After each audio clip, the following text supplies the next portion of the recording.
그리스 신화의 영웅 헤라클레스가 길을 가다가 사과를 밟았습니다. 그런데 사과는 으깨지기는커녕 곱절로 커졌습니다. 헤라클레스가 방망이로 내려칠 때마다 더 커져서 길을 아예 막아버렸죠. 그때 지혜의 여신 아테나가 나타나 타일렀습니다. 이 사과는 건드리지 않고 그냥 두면 조그맣게 있을 뿐이지만 힘으로 맞서 싸우면 주체할 수 없이 커진다오. 이솝 우화 분노의 사과 이야기입니다. 노무현 정부 때 부동산이 바로 그랬습니다. 노 대통령은 하늘이 두 쪽 나도 부동산만은 잡겠다고 했습니다.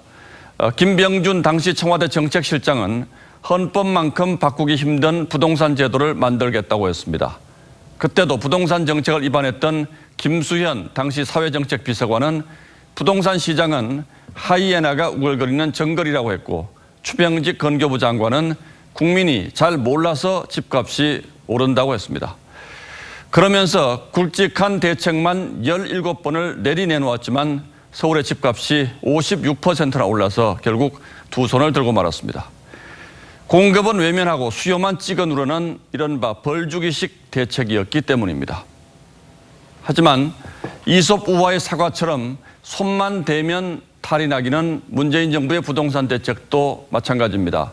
이미 임기 전반기에 17차례나 대책을 내놓는 사이 서울 아파트의 중위 가격이 8억 8천만 원으로 무려 45%나 뛰었습니다. 서민들은 아파트 값이 억 소리를 내며 치솟을 때마다 억장이 무너졌습니다.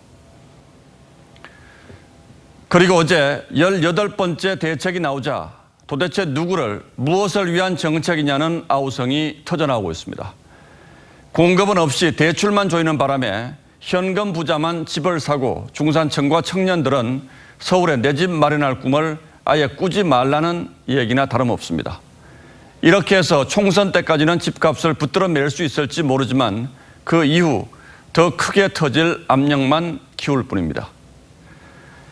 김의겸 전 청와대 대변인은 재개발이 진행되는 상가를 1년 만에 팔아서 시세 차이 9억 원을 남겼습니다.